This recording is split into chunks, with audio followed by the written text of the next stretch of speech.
Eu tive uma infância muito bacana. E eu tenho uma família muito unida. O meu maior privilégio é isso, é o amor transbordado que tem lá em casa desde o começo, né? Pais são simples, vieram lá do interior de Minas Gerais, os dois, né? E mudaram para São Paulo e aqui se estabeleceram. E eu tenho dois irmãos bem mais velhos, né? Eu sou a raspa do tacho mesmo. Uma infância que foi diversão, de esportes, sempre fui esportista. Né? Eu fiz judô aos 6 anos, comecei. Eu jogava tênis, jogava futebol, bicicleta para cima e para baixo o dia inteiro. Então, uma criança muito ativa.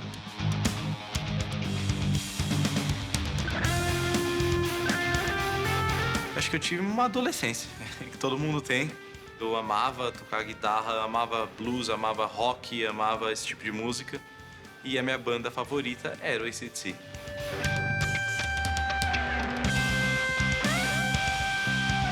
No ano de 2009, eu já completei 18 em fevereiro, né? Então eu tinha concluído o ensino médio e eu tava indo ali para aquele cursinho intensivo, né? De segunda a sábado a gente tinha aula.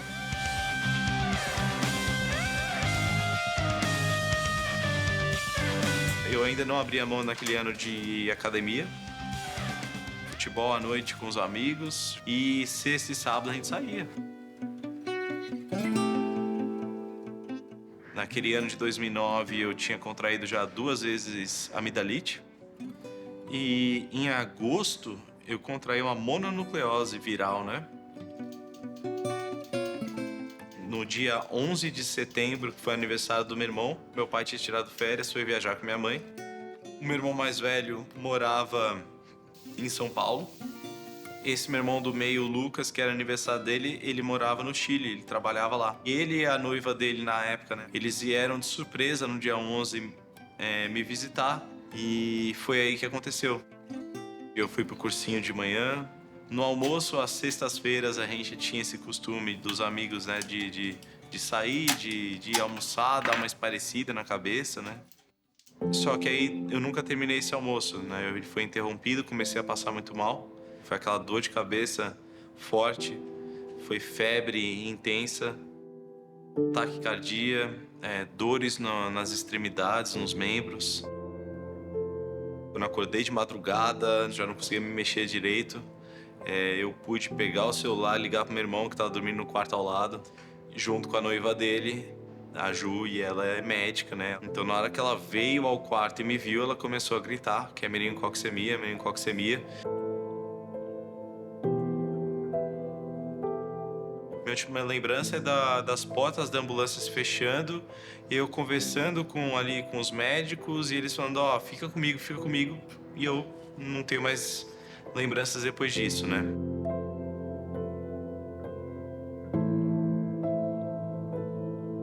Então os 2 primeiros dias em coma era tipo, ó, família, pais, não vão pra casa não, fica aqui que é agora, é daqui 1 hora.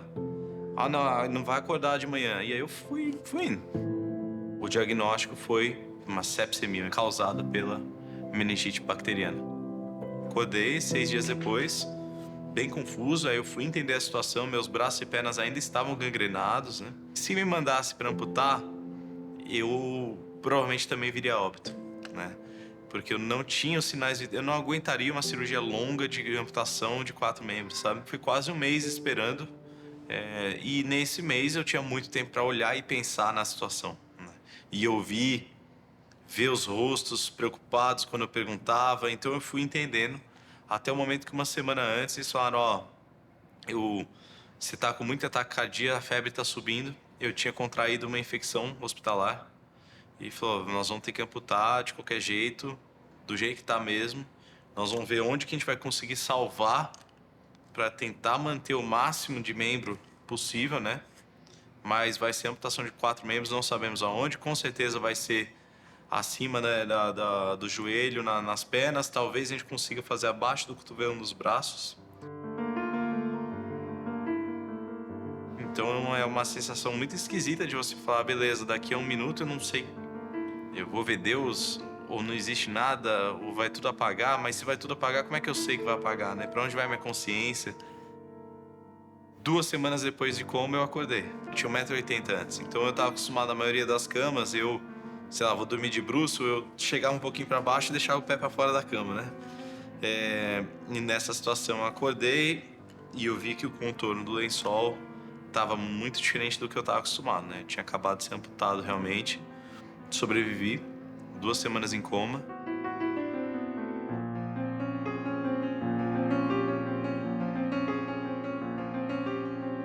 Quando eu acordei daquele primeiro coma, né, saiu no jornal que o AC/DC finalmente viria ao Brasil, né? Meu grande sonho da minha vida de adolescente era ir no show do AC/DC. A minha internação toda até o show foi eu pedindo para médico, eu pendurando, pedindo para minha família pendurar o pôster do show atrás da minha cama. E aí o pessoal falava: Pedro, você tá morrendo, cara, né? Você tá falando de show de rock. Eu falei: ó, aí mesmo que eu vou morrer, porque se eu não for nesse show, é o meu sonho, é o meu sonho, é o meu sonho. Uma semana antes, o meu médico, ele cometeu, segundo ele, uma loucura, que ele convenceu a direção do hospital de me dar 2 horas de alta, de eu entrar numa ambulância, entrar no estádio do Morumbi com uma maca e assistir o show de maca e depois voltar para ficar mais 3 meses internado, né?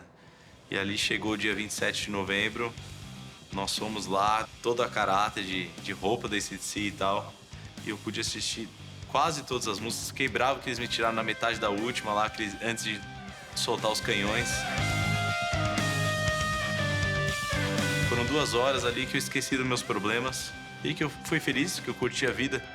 Então me deu um pequeno, né, uma pequena ideia de que talvez poderia sim eu ter momentos de felicidade mesmo com a ausência de braços e pernas.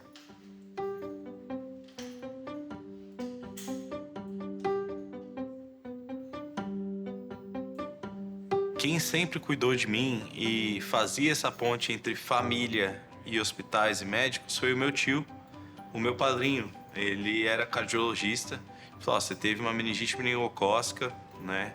Que é uma forma fatal aí da doença. E foi a minha primeira informação, né, de quão devastadora é, né? Essa infecção, essa doença. O que a gente sabe é que a meningite ela é contraída de forma muito similar ao vírus da gripe ou mesmo ao Covid, né? Então, partículas ali de saliva suspensas ou dividir uma latinha de refrigerante com um amigo, né?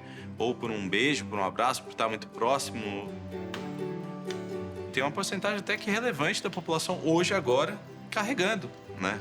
Só que a grande maioria não vai desenvolver aí uma sepsemia, um caso grave da meningite, né?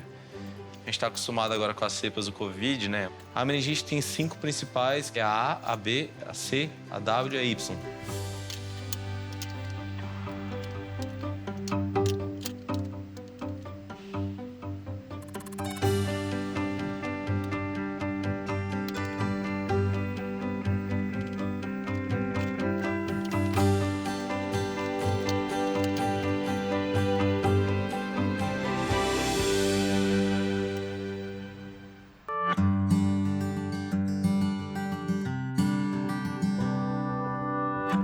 Quando eu saí do hospital, me surgiu um temor muito grande, a mim e a minha família, de como o Pedro agora vai encarar um mundo que não é feito para quem não tem partes dos braços e das pernas, né? E a gente começou a reabilitação e tal aqui no Brasil. A minha família nunca foi abastada, mas como bons mineiros, né, meus pais sempre tiveram o pé de meia. E pai com filho numa situação dessa não pensa 2 vezes, né? Pô, vamos levar ele para os Estados Unidos.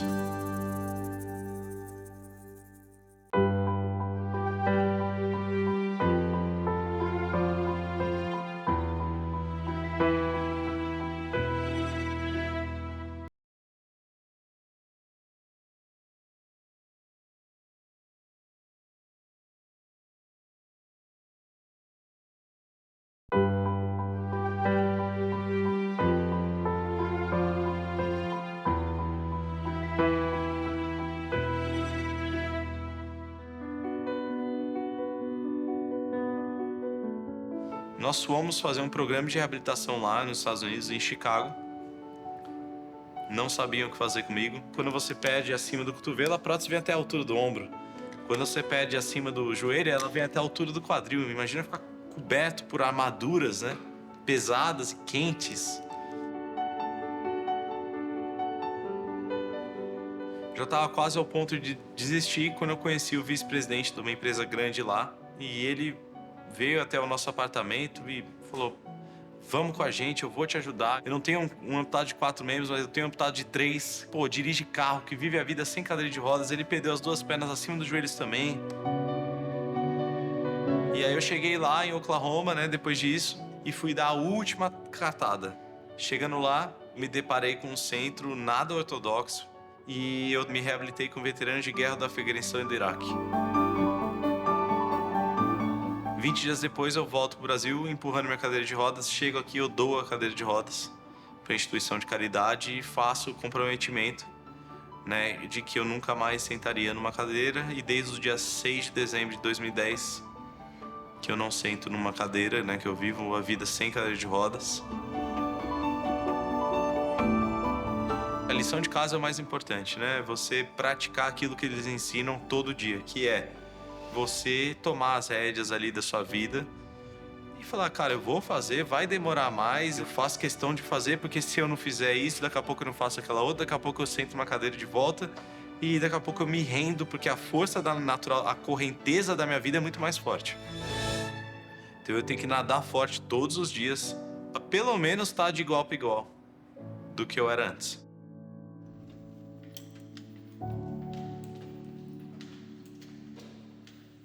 Bom, hoje a gente está aqui na minha clínica, né, que eu fundei, que é a Da Vinci Clinic. Aqui é um sonho antigo meu, desde que eu tive as amputações há 12, 13 anos atrás.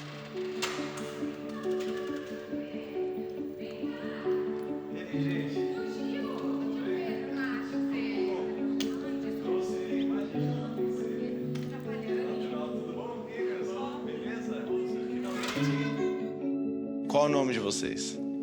Ana Beatriz. Ana Beatriz. Pietra. Pietra. E Bruna. E Bruna. E de onde vocês são? É daqui de São Paulo. Não vieram até Alphaville fazer a viagem, né? Legal. E vocês são estudantes no terceiro colegial. Uhum. Quem quer fazer medicina? O meu é a área da saúde. Relações públicas. Isso. E a gente veio para te conhecer e conhecer melhor sua história. Então, vocês podem perceber que eu tenho alguns equipamentos que eu carrego comigo, né? E as pessoas às vezes ficam curiosas, tipo, o que aconteceu com ele, né? Aqui no Brasil é muito comum perguntar se foi acidente, mas pouca gente acha que uma meningite, né, pode acarretar em perda de braços e pernas ou até pior, né? Porque muitas vezes é óbito. Qual foi sua fase mais difícil tendo meningite? A hospitalização antes de eu ir para o quarto, então a semi-intensiva, UTI, aquela expectativa de será que eu vou ser amputado, a família ali tentando se segurar, né? Sim. Aí voltando para casa, aí faz um churrasco com os amigos e vai voltando. A gente não está 100% feliz porque, né, tá amputado, não sabe como a vida vai ser, mas pelo menos passa daquela fase crítica. 5 meses e meio deitado numa cama de hospital. Eu quero medicina, por enquanto, e o que mais me inspira na profissão é de ajudar as pessoas. E mesmo você não sendo médico, você é uma pessoa que me inspira a continuar querendo medicina. Porque, ele perdeu as pernas, os braços, ele superou um monte de coisa, eu consigo também. Quando eu fui ser reabilitado, todos os médicos especialistas falavam que eu não ia mais voltar a andar e nem ser independente. Eu fui treinar com veteranos de guerra do Afeganistão e do Iraque em Oklahoma e logo eu me tornei um treinador de amputados. E aí eu viajava aos Estados Unidos cada semana para um lugar treinando amputados em casos mais difíceis. Alguns eram sobreviventes de meningite. Nesse meio termo, eu comecei a trabalhar de voluntário numa ONG que fazia acampamento para crianças amputadas ou crianças que nasceram com a genesia, né, sem um membro. E era muito transformador. E aí eu comecei a conhecer crianças que sobreviveram à meningite. Pô, minha família sofreu muito o que aconteceu comigo, só que agora exatamente o que nos deu dor e sofrimento, eu tô virando o jogo e eu tô espalhando esperança para essas crianças e para a família delas, né? Cara, eu preciso dar palestras, divulgar que tem vacina para essa doença terrível que está matando. A gente tem 40% aqui dos pacientes são mais de baixa renda, né? Então a gente tenta democratizar e também espalhar o conhecimento que a gente tem aqui, que é bem grande. O que eu vou fazer hoje, eu vou pegar minha carteirinha de vacinação e ver se eu tomei a vacina. Sucesso. Faz sentido ter gente sofrendo com isso, sendo que tem vacina hoje em dia. Aí você fala, pô, não aconteceu no meu ciclo inteiro social, a chance é muito baixa. É baixa, né? Mas quando a gente multiplica para todo, né, o país e tal, são pessoas que acabam sofrendo muito. Eu me considero um cara de sorte. Agora vocês conhecem um pouco mais a minha história. Pô, mas como você é sortudo? Pô, era pra eu estar morto. 2 vezes. Eu posso trazer um pouco para minha área, que apesar de não ser medicina como a das meninas, é a comunicação, que acho que também é essencial para abranger a cabeça das pessoas, levar informação. Eu queria te agradecer por compartilhar a sua história. Obrigado, Ana. Hoje vocês aqui são mais 3 pessoas que agora conhecem, que podem dar uma pequena contribuição, né, como agentes de mudança na sociedade.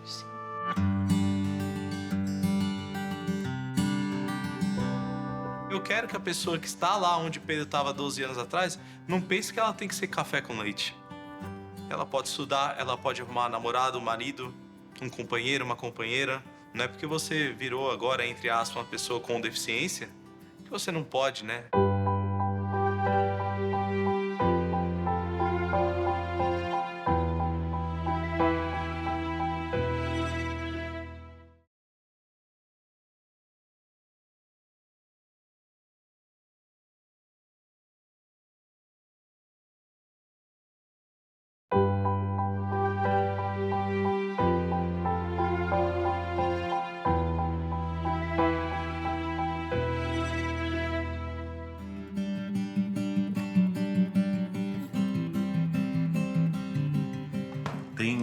Eu acho que assim, na vida a gente tem alguns grandes objetivos, né, em comum, que todo mundo meio que tem. Então, um grande objetivo é você achar uma carreira algo que você gosta de fazer, que te sustente, né? Mas um grande objetivo é relacionamento, né? Eu sou muito pragmático. Então, eu encontrei algumas outras pessoas com deficiência e tal, e eu vi que eles se relacionavam. Então, são 7 bilhões de pessoas na Terra, né? Se você, sei lá, der um zoom, tirar o zoom, tá no Google Earth, vai ter alguns pontinhos de pessoas que se encantariam por você. Tem gente que tem um monte de pontinhos, né? E tem gente que tem menos. A vida é assim. Eu não posso obrigar todas as mulheres que não sejam tabu ou pra elas tudo bem se relacionar a uma pessoa que perdeu parte dos braços e pernas, né? Eu e a Marcela, a gente se conheceu, eu morava nos Estados Unidos, né? A gente tava fugindo do furacão Irma, em 2017, na Flórida. E aí, esses amigos em comum, tinha família no estado acima da Georgia. A viagem que geralmente a gente fazia em 6 horas, a gente ia bastante pra lá, a gente fez em 20. Eram 2 carros, né? Então eu encontrava ela no posto de gasolina. Esse amigo em comum, lá era a casa dos pais dele. E os pais dele são donos de padaria brasileira. E a gente foi direto pra padaria. Foi ali que a gente trocou de fato primeiros olhares e conversou, né? Então ali rolou essa química. E nunca foi um tabu, assim, pra gente, tipo, no começo ali. E pra mim era. Que eu via ela, tal, menina bonita, aqui do interior de São Paulo, a gente projeta algo na cabeça, né? Tipo, ela passou uma semana comigo. Então ela viu que eu era bastante independente, que eu fazia minhas coisas, né? Então ela sabia das coisas que eu era capaz, né? Mas ela não sabia de fato, na minha intimidade, como é a vida de uma pessoa com 4 amputações, por exemplo, à noite. Que eu vou lá, tiro minhas próteses pra tomar banho e durmo sem prótese, né? E isso foi uma coisa, assim, muito bonita, cara, de um conhecer o outro, né? E dela conhecer esse lado meu, né, também da minha intimidade. E aí demorou uns dias pra eu colocar a prótese na frente dela, né? E a gente tava marcado pra casar em 2020, junho de 2020. Aí veio a pandemia. Quando a gente casou agora, a gente tava 3 anos noivos. Foi maravilhoso, foi bastante gente. E a energia tava muito boa. hoje eu sou um cara de sonhos mais tranquilos, né? Eu já realizei muitos sonhos que eram mais ousados e mais difíceis. Hoje o que eu peço, assim, é saúde para as pessoas que eu amo. Em primeiro lugar, eu não posso realizar os sonhos que eu quero realizar sem ter meus pais presenciando, sabe? Para minha esposa, para todo mundo, né? Os amigos, para que a gente possa curtir essas vitórias e sonhos juntos se eu conseguir realizá-los, né? Então essa é a primeira coisa. Segunda é formar uma família, né? Eu casei, né? Estou casado com a Marcela, a gente tem esse sonho em conjunto de formar uma família, né? E a terceira é o sonho de continuar alinhando propósito com carreira. É uma coisa que eu tento passar, né? Essa quebra de paradigma faz parte também, é o deficiente poder namorar, poder ganhar dinheiro, poder passear, poder viajar, poder conquistar um sonho material, né? Eu nunca vou ser escravo do material, mas eu nunca vou me abster de ter esses sonhos que todo mundo tem por eu ser diferente. Né? Besteira. Se você teve a meningite, né? Poxa, eu sei que é difícil, mas existe vida após ela.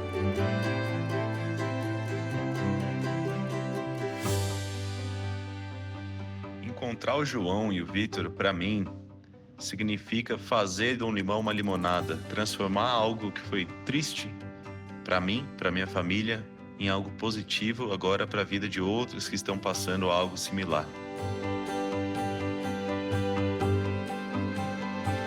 É quase que uma missão para mim poder ajudar os outros que estão passando pela meningite ou que já passaram e suas famílias.